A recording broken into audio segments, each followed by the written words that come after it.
वाहिगुरु जी का खालसा, वाहिगुरु जी की फतेह। सुखमनी साहब की चल रही विचार में आज हम चौथी अष्टपदी को गुरु साहब की कृपा से समझने का प्रयास करेंगे।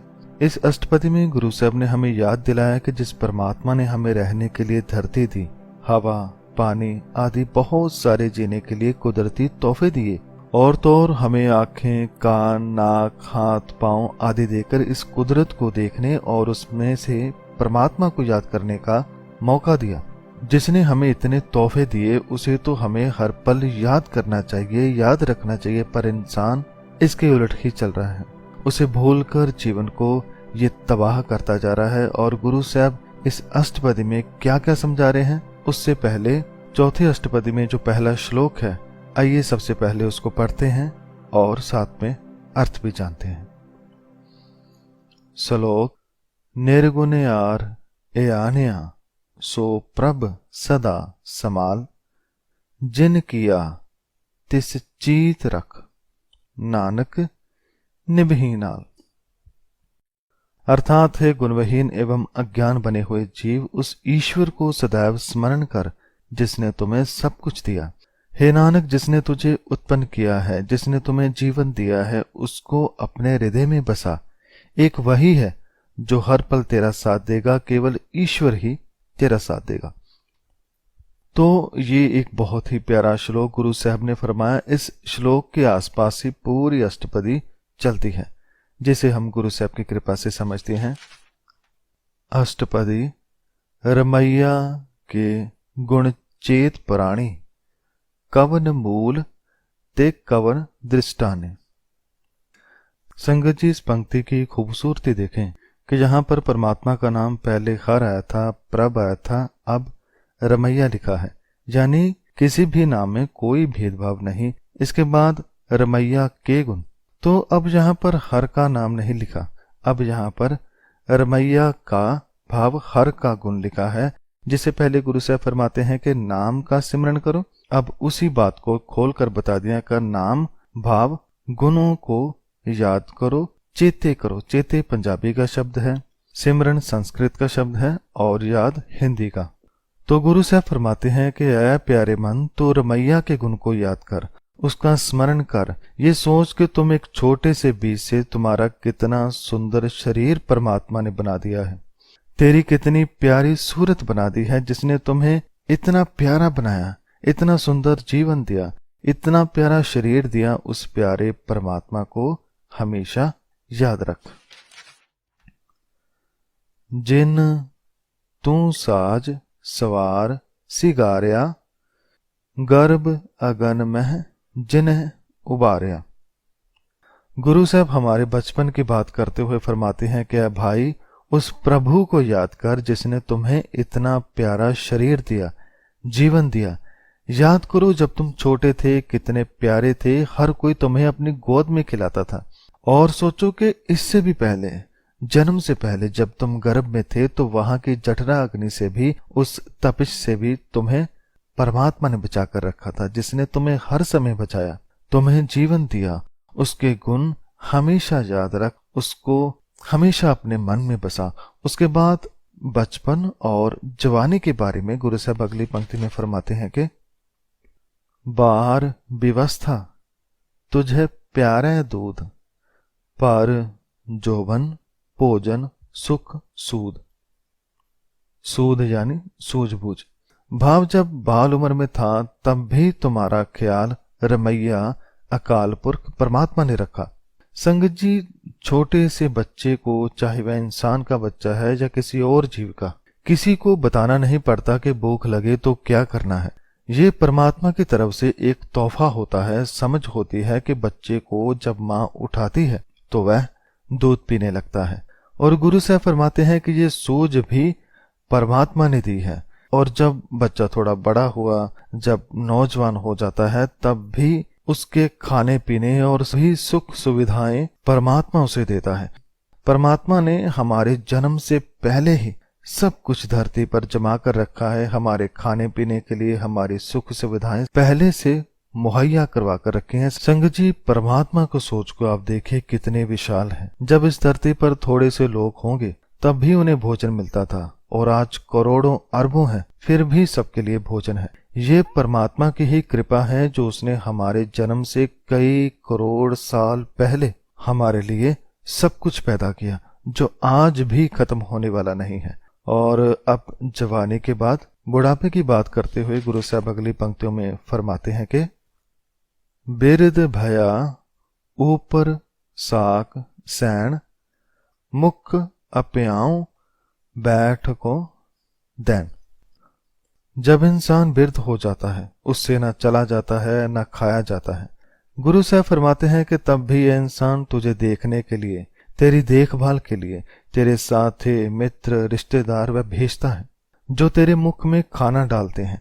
भाव कोई ना कोई उसकी रक्षा के लिए, उसकी देखभाल के लिए परमात्मा कोई ना कोई भेजता ही है। इसलिए गुरु साहब फरमाते हैं कि जिस परमात्मा ने तुम्हें बच्चे से लेकर बुढ़ापे तक का सब कुछ का इंतजाम किया है, तेरी हर जरूरत को पूरा किया है, उस परम शक्ति को तू क्यों भूलता है? उससे तो प्रेम करना चाहिए, उसे तो हर पल याद करना चाहिए, उसको तो श्वास श्वास नमन करना चाहिए। लेकिन गुरु साहब फरमाते हैं कि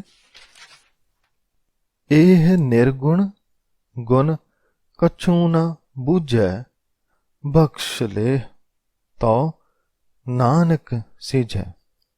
गुरु साहब हमारी हालत देखकर फरमाते हैं कि जिस ईश्वर ने हमें बचपन से बुढ़ापे तक संभाला, जिसने हमें जीने के लिए सब कुछ दिया, वह अनजान गुणहीन जीव परमात्मा का कोई भी गुण नहीं समझता। यह गुणविहीन मनुष्य किए हुए उपकारों की कुछ भी कदर नहीं करता है। नानक, गुरु साहब फरमाते हैं कि हे मेरे मालक, अब तू ही मेहर कर, तू ही बख्शिश कर। हे ईश्वर, यदि तू उसको क्षमा कर दे तो ही ये मोक्ष प्राप्त कर सकता है, तो ही ये जीवन का मनोरथ पूरा कर सकता है।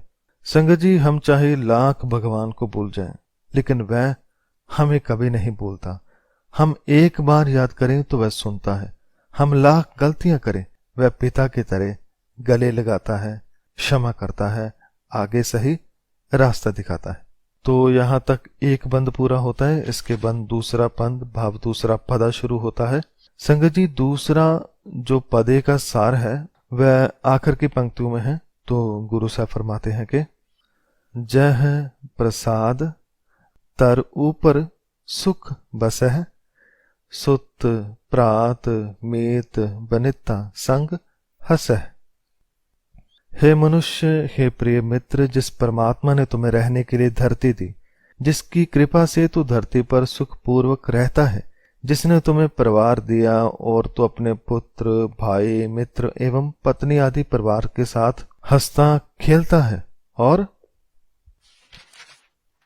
जह प्रसाद पीवह शीतल जला, सुखदाई पवन पावक अमूल्ला। और जिसके प्रसाद से, जिसकी कृपा से तू शीतल जल पीता है और तुझे प्रसन्न करने वाली सुखदायक वायु एवं अमूल्य अग्नि मिली है। भाव जिस परमात्मा ने तुम्हें हवा, पानी, अग्नि जैसे अनेकों साधन दिए, तत्व दिए, इसके अलावा जह प्रसाद भोगह सब रसा, सगल समग्री संग साथ बसा। और जिसके प्रसाद से, जिसकी कृपा से तुम तमाम रस भोगते हो, कपड़े का, खाने का, सुनने का, कहने का, कितने सारे रस तुम जीवन भर उठाते हो और समस्त पदार्थों के साथ तुम रहते हो। भाव के जीवन में हम कितने सारे पदार्थ अपने लिए प्रयोग करते हैं। ये सारे पदार्थ परमात्मा ने हमारे लिए पैदा किए। और क्या कह दिया? गुरु साहब आगे फरमाते हैं कि दीने हस्त पाव कर्ण नेत्र रसना, तिसह त्याग अवर संरचना। भाव जिस परमात्मा ने हाथ, पांव, कान, आंख, जीभ आदि अंग दिए, सुंदर शरीर दिया और शरीर के लिए सब सुख दिए, पर इंसान की हालत देखो। जिस परमात्मा ने इतना कुछ दिया, धरती, हवा, पानी, हाथ, पांव, दोस्त, मित्र, सब कुछ दिया, पर इंसान उसे भूलकर औरों के साथ ही मगन है। ये इंसान का सबसे बड़ा दुर्भाग्य है। मनुष्य सत्य से दूर जा रहा है और झूठ को मन में बसा रहा है। वह अच्छाई से दूर जा रहा है और बुराई को गले लगा रहा है। जो इंसान को सुख दे रहा है उसे भूल रहा है, और जो दुख दे रहा है उसे गले लगा रहा है। अंत वाली पंक्ति में गुरु साहब फरमाते हैं कि ऐसे दोख मूड अंध व्यापे, नानक काढ़ लियो प्रभ आपे। ऐसे दोख भाव ऐसे ऐसे दोष हम जैसे मूर्खों में भरे पड़े हैं, जो रब को भूल गए हैं। जिस ईश्वर ने हमें सब दिया उसे भुलाकर अपने ही रसों में खो गए हैं, दाता को भूल गए हैं और दातों से जुड़ गए हैं, भाव पदार्थों से जुड़ गए हैं। हे नानक, गुरु साहब अरदास करते हैं कि हे मेरे मालिक, इन जीवों के लिए अरदास है, आपके आगे प्रार्थना है कि इन्हें सही राह दिखाओ। ये अवगुणों से भर गए हैं, इन पर तरस करें, इन्हें विकारों व बुराई से बाहर निकाल दें। ये अरदास संगत जी हमें भी रोज करनी चाहिए कि हे मेरे मालिक, हे मेरे परमात्मा, मेरे अंदर से बुरे विचारों को निकाल कर इसमें अपने गुण भर दें, अपना प्रेम भर दें। तो यहाँ पर 2 बंद पूरे होते हैं। अभी तीसरा बंद, जिसमें गुरु साहब फरमाते हैं कि आद अंत जो राखण हार, तिस स्यों प्रीत ना करे गवार। ऐसे सर्वशक्तिमान परमात्मा जिसने जन्म से लेकर मौत तक हमारी रक्षा की, हमें हर साधन दिया, हमारा हर तरह से क्या रखा, इंसान ने उसे ही बिसार दिया है, उसे ही भुला दिया है। इसका गवार और ना समझ मन उससे प्रेम नहीं करता, प्रीत नहीं करता, जिसने इसकी पल पल रक्षा की। संगत जी, जो हमसे प्रेम करता है, जो हमारा ख्याल रखता है, तो हमारा भी फर्ज बनता है कि हम भी उससे प्रेम करें, उसका सम्मान करें, उसका आदर करें। जहां की सेवा नवनिध पावे, तां स्यों मूड़ा मन नहीं लावे। जिसकी सेवा करने से नवनिध भाव 9 खजाने मिलते हैं, अर्थात जब मन परमात्मा की सेवा करता है, उसके बताए उपदेशों पर चलता है, उसके नाम को याद करता है, मन में बसाता है, तो मन को उसके गुण मिलते हैं, प्रभु गुण मिलते हैं जो किसी खजाने से कम नहीं।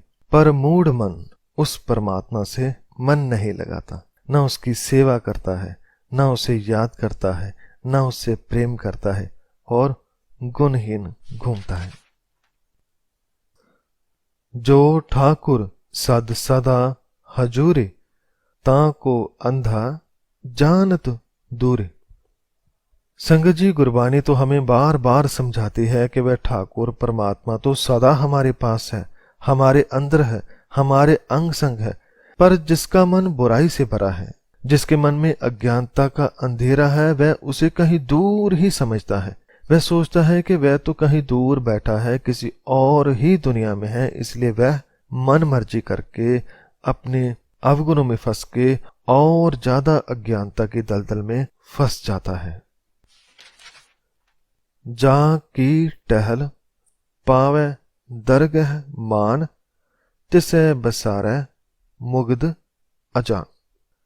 जिसकी सेवा भक्ति से प्रभु के दरबार में शोभा प्राप्त होती है, आदर प्राप्त होता है, जिसके गुण गाने से मन को सुकून मिलता है, मन में उसके गुण पैदा होते हैं, पर ये मेरा अज्ञान मन, ना समझ मन उस प्रभु को ही बिसार बैठा है, उसे ही भुला बैठा है।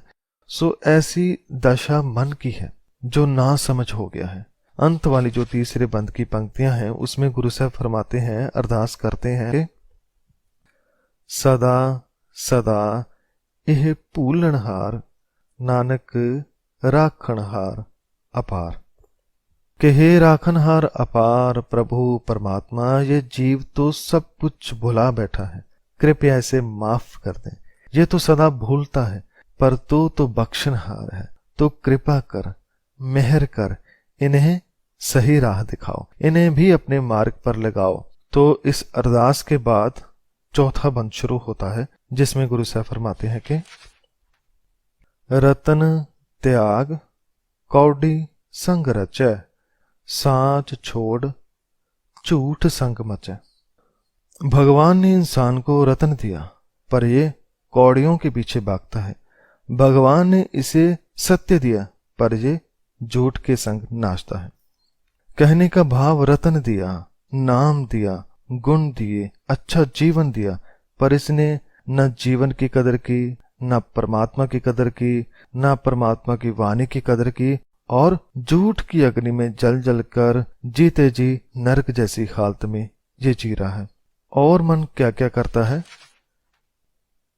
जो छड़ना स अस्थिर कर माने, जो होवन सो दूर प्राणे।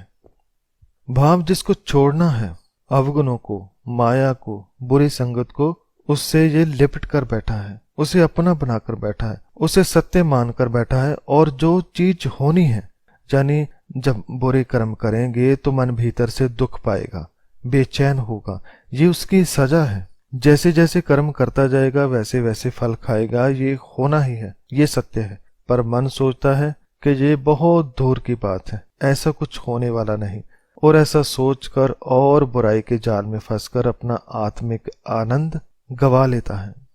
और मन क्या क्या करता है? छोड़ जाए तिस का श्रम करे, संग सहाय तिस प्रहर। श्रम भाव मेहनत, प्रहर भाव छोड़ देता है। संगत जी, किसी किसी को अपने अवगुण पर भी मान होता है। जैसे कोई कहता है कि मुझसे बुरा कोई नहीं, इस बात का उसे गुमान है। कोई कहता है कि मैं अपने माँ बाप को भी बेवकूफ बना सकता हूँ। कोई किसी की निंदा करके खुश है। कोई खुद के अहंकार और क्रोध करने से दूसरों पर जोर जबरदस्ती करने पर मान करता है। पर ये सारे अवगुण तब साथ छोड़ जाते हैं जब इसे कोई बड़ी मुसीबत आती है, तब ये अकेला पड़ जाता है, तब कोई अवगुण इसका साथ नहीं देता। पर यदि मन के पास प्रभु गुण होते तो ये कभी अकेला ना होता। गुरु साहब फरमाते हैं कि जिन अवगुणों ने, माया ने साथ छोड़ जाना है, उसको कमाने के लिए श्रम करता है, मेहनत करता है। और जिसने साथ देना है, प्रभु गुणों ने, परमात्मा ने, नाम ने, उसे भुलाकर बैठा है। तो ये मन की हालत है। एक और मन की हालत के बारे में गुरु साहब फरमाते हैं कि चंदन लेप उतारे तोए, गर तब प्रीत पसम संग हो। जैसे हाथी नहाता है तो फिर खुद के ऊपर मट्टी डाल लेता है, उसे मट्टी डालना पसंद है। ऐसे ही गधे को, गर्दभ को राख लगाना पसंद है।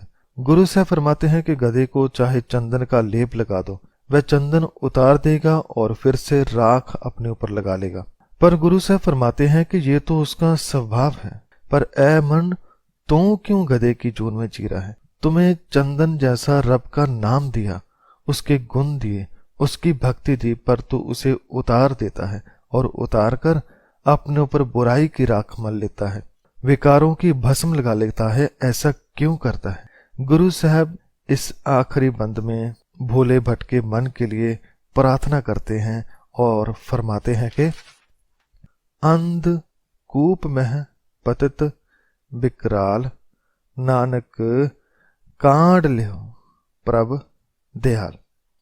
हे प्रभु परमात्मा, ये मन तो माया के प्रेम में, विकारों के मोह में बड़े ही गहरे भयानक कुएं में गिरा पड़ा है। इसे आप ही बाहर निकालें, इसको आप अपनी दया से, प्रेम से बाहर निकालें, इसका उद्धार करें, इसे सही राह पर लेकर आए, इसे अवगुणों से छुड़ाकर अपने गुणों में लगाएं।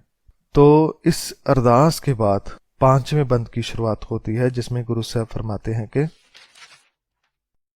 करतूत पशु की मानस जात, लोक पचारा करे दिन रात। गुरु साहब मन की हालत को, इंसान की हालत को बता रहे हैं कि विकारों में फंसकर देखो इसने क्या हाल बना रखा है। अब तो ये केवल नाम का ही इंसान है, पर काम जानवरों जैसे है। ये इंसानी जाति से बहुत नीचे गिर चुका है। पर इसकी चालाकी देखो, लोगों को दिन रात ये अडंबर कर करके जितलाता है कि मैं इंसान हूं, महान इंसान हूं, अच्छा इंसान हूं, मेरे जैसा कोई नहीं। पर अंदर से ये मर चुका है, इंसानियत को मार चुका है, पशु बन चुका है। और बाहर पेख अंतर मल माया, शप स्नाह कछ करे छपाया। इंसान अंदर से तो मैल से भरा है, विकारों से भरा है, लेकिन बाहर से बड़े सुंदर वस्त्र पहनता है। यहाँ तक संगत जी, बहुत सारे जो धार्मिक इंसान होते हैं उनके वेश के भीतर भी शैतान होते हैं, जानवर होते हैं। उनके अंदर माया की, विकारों की, बुरे विचारों की, अहंकार की बहुत मैल होती है। वे बाहर से तो बहुत छुपाते हैं, लेकिन वह मैल एक न एक दिन बाहर आ ही जाती है। उसका बुरापन, शैतानियत, जानवर, विकार बाहर आ ही जाते हैं, वह छिपे नहीं रहते। जैसे कि बाहर ज्ञान ध्यान स्नान, अंतर व्यापै लोभ स्वान। जैसे बाहर से हम धार्मिक बनकर तीर्थों पर जाकर बड़ी ज्ञान ध्यान की बातें करते हैं, समाधियां लगाते हैं, लेकिन जो मन के भीतर विकार है, लोभ है, यदि उसे परमात्मा के नाम से ठीक नहीं किया तो ये लोभ स्वान कुत्ते के जैसे अंदर भौंकता रहेगा, ये अंदर से परेशान करता रहेगा और हम ना चाहकर भी लोभ कर बैठेंगे, अपने जीवन को बर्बाद कर बैठेंगे। इसी तरह एक और अवगुण की बात अगली पंक्ति में गुरु साहब फरमाते हैं कि अंतर अग्न बाहर तन स्वाह, गल पाथर कैसे तरह अथा। ऐ मन, अंदर तो तेरे अग्नि जल रही है, विकारों की ज्वाला जल रही है और बाहर से तन पर भस्म लगा रहा है, खुद को धार्मिक बता रहा है। ये तो ऐसी बात है जैसे गले में भारी भारी पत्थर बांधकर समंदर में तैरने चले जाना। वह कितना समय तक तैर पाएगा? कुछ ही पलों में वह डूब जाएगा। इसलिए गुरु से फरमाते हैं कि यदि मन के अंदर क्रोध की, ईर्ष्या की, निंदा की, चुगली की, कड़वे बोलों की, अहंकार आदि की अग्नि है, यदि ये सारे अंदर पत्थर हैं तो ये हमें डुबा ही देंगे, बर्बाद कर ही देंगे। लेकिन इस आग को शांत किया जा सकता है, डूबने से बचा जा सकता है। गुरु साहब फरमाते हैं कि जाके अंतर बसै प्रभ आप, नानक ते जन सहज समात। जो मन गुरु के पास जाता है तो गुरु उसके अज्ञान के अंधेरे को दूर कर देता है।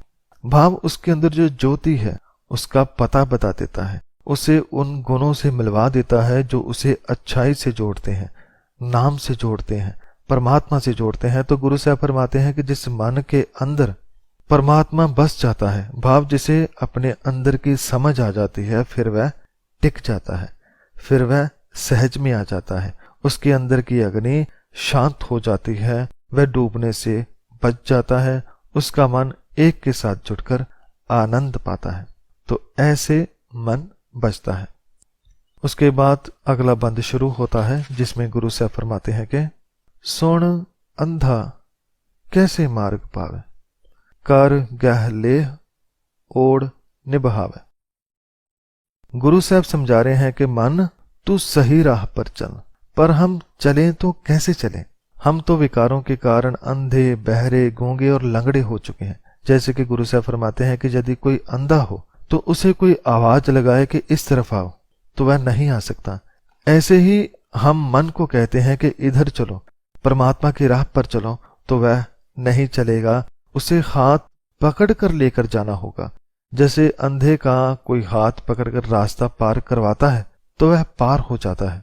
ऐसे ही हमें प्रार्थना करनी है कि हे परमात्मा, आप खुद हमारा हाथ पकड़कर हम अंधों को अपनी राह पर चलाएं, ताकि हमारा भी प्रेम आपसे बन सके, ताकि हमारा भी जीवन मनोरथ पूरा हो सके, हम भी पार लग सके। ऐसी ही कुछ और उदाहरणें गुरु साहब फरमाते हैं कि कहाँ बुझारत बुझ डोरा, निस कहिए तो समझे पौरा।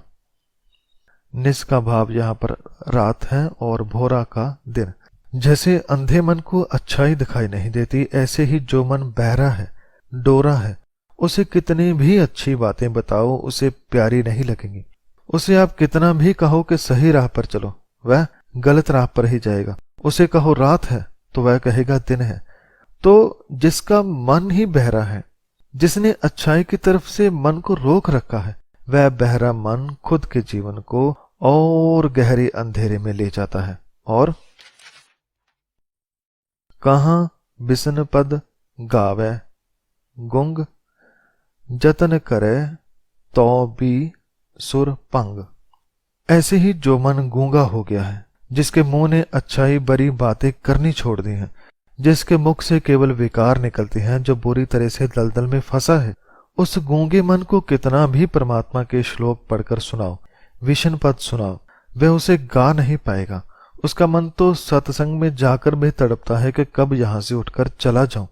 यदि कोई उसे जबरदस्ती करके भी कहे कि ये वाणी पढ़ो, तो उसके सुर भंग हो जाती है, उसका ताल नहीं मिलता, उसका सुर नहीं मिलता, क्योंकि वह अंदर से कुछ और है और बाहर से कुछ और। इसी तरह से एक और उदाहरण गुरु साहब लेते हैं कि कह पिंगुल पर्वत पर पवन, नहीं होत उहां उस गवन। इसी तरह मन लूला लंगड़ा भी है। जैसे लंगड़ा इंसान पहाड़ों पर चढ़ने से, ऊंचाई पर जाने से डरता है, वह वहां तक पहुंच नहीं सकता, ऐसे ही वह मन भी अंदर से लंगड़ा है जो सत्य की राह पर चलना नहीं चाहता। संगत जी, जब हम अच्छाई की राह पर, सत्य की राह पर, परमात्मा की राह पर नहीं चलते, तो हम दोनों पांव होते हुए भी लंगड़े होते हैं। और केवल लंगड़े नहीं, बहरे भी, गूंगे भी। और ऐसे कमजोर और बेसहारा मनों के लिए गुरु साहब फिर से हमारे लिए प्रार्थना करते हैं, अरदास करते हैं कि करतार करुणा मैं दीन बेनती करे, नानक तुमरी कृपा तरह। हे करतार, हे करुणा के सागर, मैं दीन निमाना तेरे द्वार पर विनती करता हूं कि इस अपंग हुए मन को अपने प्रेम के अंग दे दे, उसे फिर से चलने के लिए पांव, बोलने के लिए जीव, सुनने के लिए कान दे दे। भाव मन को तेरी वाणी अच्छी लगने लग जाए, उसे सुनने का मन करे, गाने का मन करे, पढ़ने का मन करे, ऐसी कृपा करो। हे मेरे मालिक, यदि तुम्हारी कृपा हो तभी कोई तर सकता है, बुराई से बच सकता है। तो इस अरदास के बाद 7वां बंद शुरू होता है, जिसमें गुरु साहब फरमाते हैं कि संग सहाई स आवे ना चीत, जो बैराई तांस्यो प्रीत। मन की हालत को बयान करता एक और बंद की शुरुआत में गुरु साहब फरमाते हैं कि जो पास है, जो हमारा साथी है, जिसने हमें सब कुछ दिया, मन उसे ही याद नहीं करता, मन उसे दूर समझता है। और दूसरी तरफ जो मन का दुश्मन है, जो मन का बैरी है, भाव माया, अवगुण, बुरी सोच, उससे हम प्रीत करते हैं, प्रेम करते हैं। ये मन कैसे गलत रास्ते पर चल रहा है। इतना ही नहीं, बलुआ के ग्रह भीतर बसे, आनंद केल माया रंग रस है। अर्थात मानव का शरीर रेत के घर के जैसा है, वह कब गिर जाए कोई खबर नहीं। रेत के कणों की जैसे उम्र पल पल कम हो रही है, लेकिन मन तो माया में मस्त है, माया की मस्ती में खेल रहा है। इसे जीवन की कोई परवाह ही नहीं। जो जीवन किसी दुर्लभ चीज से भी महंगा है, जो जीवन बहुत ही अमूल्य है, जो बड़ी मुश्किल से मिलता है, उसे ऐसे ही बेकार में गवाए जा रहा है। दृढ़ कर माने मन है प्रतीत, काल न आवे मूड़े चीत। कुछ इंसान तो ऐसे जीते हैं जैसे यहां पर सदा के लिए रहना हो। वह ऐसा जीवन बताते हैं जैसे वे खुद को अमर समझते हैं, पर उनका ये गरूर एक पल में टूट जाता है जब मौत का सामना होता है। पर अफसोस, जब तक इसे मौत नहीं आती, इसे ना मौत का ख्याल आता है, ना विकारों से बाहर निकल पाता है, उसे पता ही नहीं चलता कि उसने कीमती जीवन को कैसे मैला कर दिया है, बेकार कर दिया है। ऊपर से तो बहुत चमक है, लेकिन भीतर से खोखला हो चुका है। मैला और खोखला कैसे हुआ? गुरु साहब फरमाते हैं कि बैर, विरोध, काम, क्रोध, मोह, झूठ, विकार, महा, लोभ, द्रोह। गुरु साहब फरमाते हैं कि मैला, खोखला, कमजोर और विकारी बैर से हुआ, विरोध से हुआ, काम, क्रोध, लोभ, मोह से हुआ, झूठ बोल बोल कर हुआ, विकार कर करके हुआ, लोभ और दगा करके हुआ। और ऐसे दगे, धोखे, फरेब, विकार कर करके ये मन रोज मरता है, रोज जन्मता है, पल पल इसकी मौत होती है, पल पल जीता है। जैसे कि आगे वाली पंक्ति में गुरु साहब फरमाते हैं कि याहूं जुगत बिहाने कई जन्म, नानक राख लियो आपन कर करम। अर्थात बुराई की राह पर चलकर ऐसा विकारी जीवन जीने वाला पता नहीं कितने जन्म गुजार चुका है, एक ही जीवन में कितनी जोनियां भोग चुका है, जैसे हमने पहले भी समझा था। तो हे मेरे मालक, अब तू ही कृपा कर, इस ना समझ जीव को तू ही रास्ता दिखा, अपनी मेहर कर, कृपा कर और इसे रोज रोज के मरने से बचा ले। इसको सत्य के साथ जोड़कर इसे टिका दे, मन को स्थिर कर दे। ये आपके चरणों में हे मेरे मालिक अरदास है, प्रार्थना है। तो संगत जी, गुरु साहब ने हमें सही रास्ता दिखाया है, हमें बुराई से हटकर अच्छाई के रास्ते पर चलना सिखाया है। इसके बाद 8वां बंद शुरू होता है। ये एक प्रार्थना है जो रोज हम अरदास में भी करते हैं। तू ठाकुर तुम पह अरदास, जियो पिंड सब तेरी रास। पिंड का यह अर्थ है शरीर। हे मेरे ठाकुर, मेरे परमात्मा, हमारी अरदास तो आपके पास ही है। हे मेरे मालिक, ये आत्मा और शरीर सब कुछ आपने ही बख्शिश करके दिया है। संगत जी देखिए, अरदास में गुरु साहब ने कुछ मांगने से पहले जो मिला है उसका धन्यवाद करना सिखाया है कि हे मेरे मालिक, इस शरीर के लिए धन्यवाद है, जो जो आपने हमें दिया उन सब रहमतों के लिए शुक्रिया है। इसके अलावा तुम मात पिता हम बारिक तेरे, तुम्हारी कृपा में है सुख कनेरे। तुम ही हमारे माता हो, पिता हो, हम सब आपके ही बारिक हैं, बच्चे हैं और आपकी कृपा में ही सब तरह के सुखों में जी रहे हैं। संगत जी, जो सुख हमें बिना मांगे मिले हैं, जैसे श्वास लेने का सुख, खाने पीने का सुख, चलने फिरने का सुख, सारे ही सुखों के लिए उस मालिक का धन्यवाद करना गुरु साहब हमें सिखाते हैं। और कोई न जाने तुमरा अंत, ऊंचे ते ऊंचा भगवंत। हे मेरे भगवंत, आप कितने ऊंचे हैं, कितने महान हैं, कितने विशाल हैं। इसका अंत जान पाना हम जैसों के लिए बहुत कठिन है। आपका अंत नहीं पाया जा सकता। हम तो केवल भगवंत के दिए का धन्यवाद ही कर सकते हैं, उनकी महानता को प्रणाम ही कर सकते हैं। सगल समग्री तुमरे सूत्र तारी, तुम ते हुए स आज्ञाकारी। इस अरदास में गुरु साहब पूरे ब्रह्मांड को लेकर आए हैं और फरमाते हैं कि ये सारे चांद सितारे सब कुछ ही हे मेरे मालिक आपके ही हुक्म में चल रहे हैं। ये सब आपके ही हुक्म में टिके हुए हैं, भाव कोई भी चीज आपके हुक्म से बाहर नहीं। हे मेरे मालिक, मुझे भी अपने हुक्म में चलना सिखाएं ताकि मुझे भी आपकी आज्ञा हुक्म मीठा लगने लग जाए। अंत में गुरु साहब फरमाते हैं कि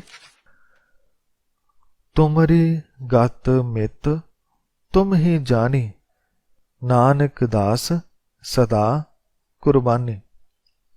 हे मेरे ठाकुर, मेरे परमात्मा, आपकी अवस्था क्या है, आपकी हालत क्या है, आपकी मर्यादा क्या है, ये तो केवल आप ही जानते हैं। आप जैसा कोई दूसरा हो तो हमें बताए, पर आप जैसे केवल आप ही हैं। हे नानक, मैं तो बस आप पर कुर्बान ही जा सकता हूँ, सदके ही जा सकता हूँ, बार बार नमन ही कर सकता हूँ। तो इस तरह बड़ी ही प्यारी अरदास गुरु साहब ने धन्यवाद के रूप में की और हमें भी करनी सिखाई। तो संगत जी, ये थी चौथी अष्टपदी।